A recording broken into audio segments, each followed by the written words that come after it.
Suatu hari di pasar Baghdad, orang-orang berlari ketakutan. Bukan karena gempa, tapi karena satu orang ini. Seorang koboi Baghdad lengkap dengan topi lebar, rompi kulit, dan 2 pistol kayu berjalan dengan wajah sok berkuasa. Cepat lari! Semuanya! Si koboi gila bakalan latihan nembak lagi! Koboi itu suka nantang duel siapa saja yang lewat. Padahal pelurunya cuma kelereng. Sakit sih, tapi tetap aja nyebelin. Abu Nawas yang baru bangun tidur dan jalan-jalan santai langsung disodorin tantangan duel.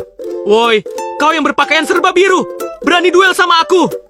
5 langkah, terus tembak. 5 langkah? Aduh. Jalan sejauh itu aja udah membuatku sangat capek, apalagi duel. Mendengar jawaban Abu, warga pun menjadi tegang. Mereka tahu koboi itu gampang meledak kayak petasan retak. Berani-beraninya kau berbicara dengan wajah ngantuk seperti itu? Cepat katakan, berani atau tidak, atau aku akan menembakmu. Berani sih, tapi aku punya sebuah syarat, Tuan Koboi. Apa syaratnya? Cepat katakan sekarang!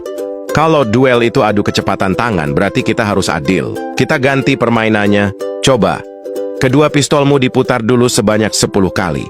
Kalau tidak pusing, berarti kaulah pemenangnya. Hahaha, baiklah kalau begitu. Aku pasti akan menang. Tanpa mikir panjang, si koboi memutar pistolnya 10 kali. Saking semangatnya, dia ikut muter sendiri dan akhirnya... brok!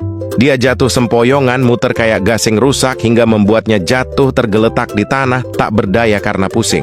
Hahaha, namanya juga koboi Baghdad. Jago gaya, tapi kalah sama logika sederhana.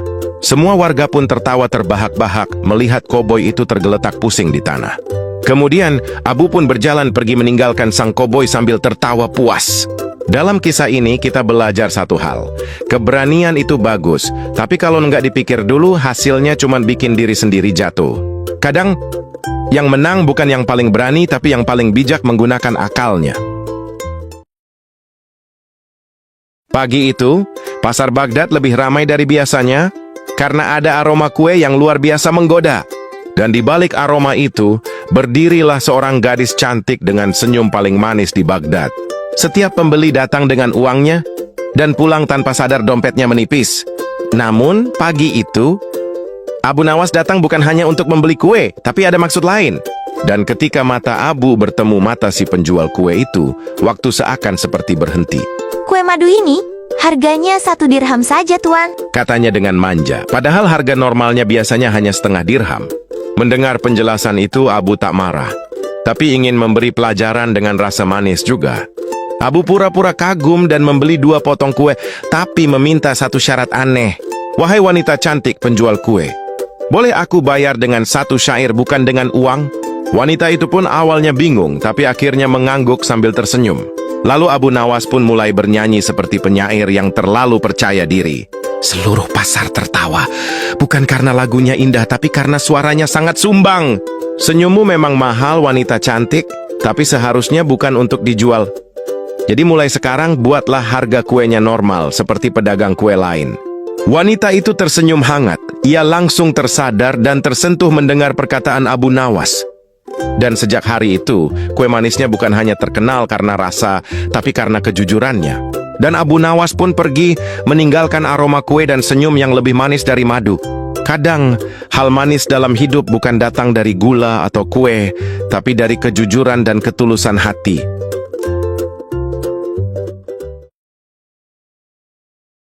Di pasar Baghdad, 2 petarung terkuat kota akan beradu kekuatan, membuat semua warga panik berhamburan dan berlarian ketakutan. Aduh, kalau tidak ada yang menghentikan, mereka berdua akan merusak seluruh pasar. Hei Suwardi, kau pikir bisa mengalahkanku? Lihatlah otot besarku ini. Masih berani kau melawanku? Aku tidak takut Sumarno. Siapapun yang menghalangi kekuatanku akan merasakan ototku. Kemudian Abu Nawas yang melihat kejadian itu segera menghampiri dengan langkah tenang. Wahai 2 raksasa, kekuatan kalian luar biasa, tapi apakah akal kalian sekuat otot kalian? 2 petarung itu pun berhenti sejenak. Mereka terkejut dengan keberanian Abu Nawas mengatakan hal itu.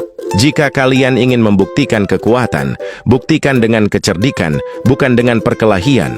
Dengan cerdik, Abu mengarahkan mereka berdua untuk saling menantang dalam permainan strategi, bukan adu fisik. Aku harus memikirkan langkahku. bukan sekadar menunjukkan otot. Aku juga tidak akan kalah. Aku harus berpikir lebih keras untuk memenangkan permainan ini. Akhirnya keduanya belajar menahan amarah, bersaing dengan akal, dan pasar tetap aman. Kekuatan fisik memanglah hebat, tapi kecerdikan dan ketenangan selalu bisa mengatasi konflik, bahkan di antara yang paling kuat sekalipun. Di Istana Baghdad, Putri Raja Harun terkenal karena kecerdasannya yang luar biasa. Setiap tamu yang datang selalu ia uji dengan teka-teki sulit, dan tak ada satupun yang bisa menjawab. Hingga akhirnya, Raja Harun mulai khawatir kalau tidak ada yang bisa menandingi kepintaran sang putri. Maka Raja Harun pun memanggil orang paling licik sekaligus paling bijak di Baghdad. Orang itu ialah Abu Nawas. Abu Nawas, hari ini kau harus berhadapan dengan putriku. Siapkah kau menantang teka-tekinya? Dengan izin tuanku, hamba tak akan menantang. Hamba hanya ingin bermain sedikit dengan kecerdasan sang putri. Kemudian, sang putri pun datang untuk menemui Abu dengan senyum percaya diri. Tuan Abu Nawas, dengarkan teka-tekiku. Apa yang tak bisa dilihat mata, tapi bisa membuatmu menangis dan tertawa? Izinkan saya menjawab besok pagi, wahai Tuan Putri. Saya harus mencari jawabannya di luar istana. Malamnya, Abu Nawas berjalan keliling kota Baghdad sambil tersenyum kecil. Lalu pada keesokan paginya, Abu Nawas kembali ke istana dengan langkah ringan. Wahai Tuan Putri, aku sudah mendapatkan jawabannya. Jawabanku adalah hati manusia. Apa maksudmu, Tuan Abu Nawas? Aku sungguh tak mengerti. Coba jelaskan kepadaku. Hati memang tak terlihat, Tuan Putri, tapi bisa membuat kita tertawa, menangis, dan mencinta. Seketika sang putri pun terdiam. Untuk pertama kalinya, ia tak bisa membantah. Hahaha, Abu Nawas, lagi-lagi kau menang. Bukan dengan kata-kata, tapi dengan makna. Sejak hari itu sang putri belajar bahwa kecerdasan tanpa kerendahan hati hanyalah kesombongan. Dan Abu pun kembali berjalan di jalanan Baghdad dengan senyum bijak dan hati ringan. Abu Nawas berpesan, kecerdasan sejati bukan untuk membuat orang kagum, tapi untuk membuat dunia lebih bijak.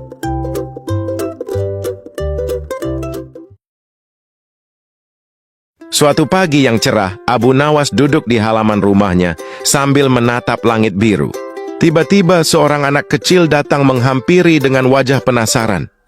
Tuan Abu, aku ingin bertanya, apa itu surga? Pertanyaan yang baik, tapi mari kita buat sederhana agar mudah dimengerti. Kemudian Abu Nawas mulai bercerita dengan gaya lucu dan cerdas, hingga membuat anak itu kagum. Surga itu seperti kebun indah, penuh buah, sungai mengalir, dan tempat yang membuatmu bahagia. Abu pun menambahkan sedikit humor agar anak itu tetap senang dan penasaran. Tapi ingat nak, yang terpenting adalah berbuat baik setiap hari agar hatimu juga terasa surga. Anak itu pun merenung sejenak, lalu tersenyum memahami pesan Abu Nawas. Warga sekitar yang kebetulan lewat melihat adegan itu dan ikut tersenyum kagum pada kebijaksanaan Abu Nawas. Terima kasih Tuan Abu. Sekarang aku mengerti, walaupun hanya sedikit. Sedikit itu sudah lebih dari cukup untuk hari ini, nak. Kebijaksanaan sederhana bisa membuat pertanyaan yang rumit menjadi lebih jelas, menyenangkan, dan mudah dipahami, bahkan bagi hati yang paling polos sekalipun.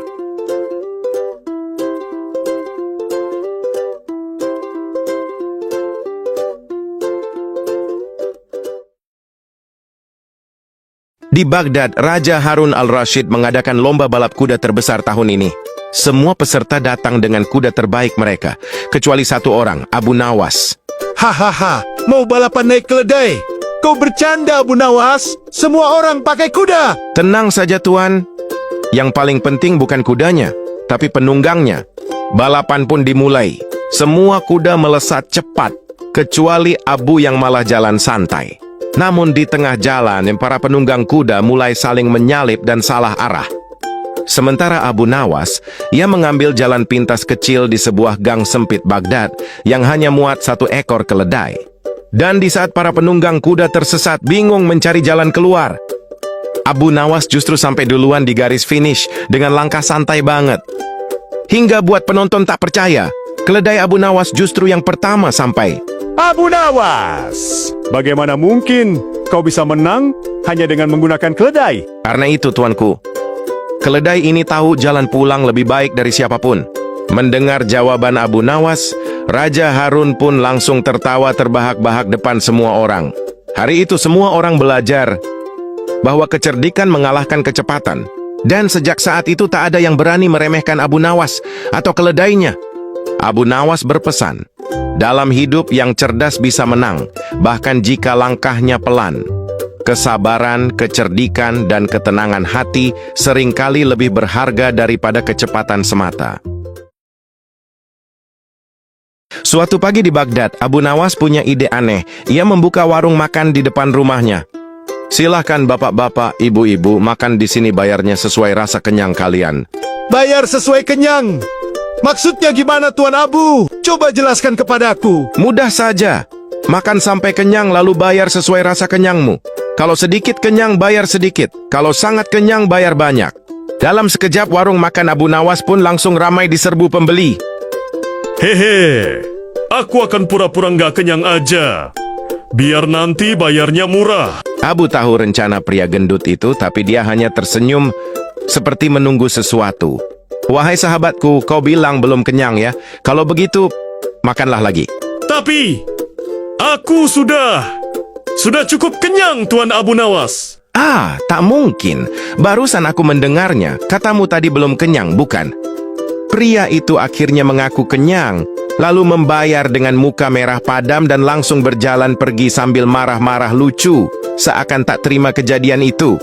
Jadi begitulah, tuan-tuan, ibu-ibu sekalian, rasa kenyang tak bisa diukur dengan pura-pura. Sejak hari itu, warung Abu selalu ramai, bukan karena murah, tapi karena jujur. Abu Nawas berpesan, orang yang jujur akan selalu kenyang, bukan di perutnya, tapi di hatinya. Di Baghdad, Abu Nawas merasa bosan dengan hari-harinya, dan tiba-tiba muncul ide brilian. Ia ingin membuat sesuatu yang bisa membantunya. Sebuah robot. Kalau manusia saja bisa berpikir, mungkin saja robot ciptaanku akan bisa berpikir juga. Kemudian Abu mulai mengumpulkan bahan-bahan, logam, kaleng cat merah dan putih, dan juga koin perunggu. Ia merakit robot dengan tangannya sendiri, perlahan-lahan menjadi bentuk humanoid lucu. Akhirnya jadi juga. Sekarang, waktunya aku menguji kemampuannya. Robot itu mulai membantu Abu, mengangkat barang-barang besar, menyapu halaman rumah, bahkan menari dengan gaya konyol. Hingga membuat Abu Nawas tertawa terbahak-bahak karena tingkah kocak robotnya. Warga desa pun datang melihat robot Abu, kagum sekaligus geli dengan tingkahnya. Tuan Abu Nawas, kau ini sebenarnya ilmuwan atau pesulap? Mungkin lebih sedikit mengarah keduanya, Tuan. Hahaha. Hari itu Abu menunjukkan bahwa dengan kreativitas, hal-hal luar biasa bisa tercipta. Kecerdikan dan imajinasi bisa menciptakan hal hebat, bahkan dari bahan sederhana. Selalu gunakan akal dan kreativitasmu untuk menyelesaikan masalah dengan cara unik dan cerdas.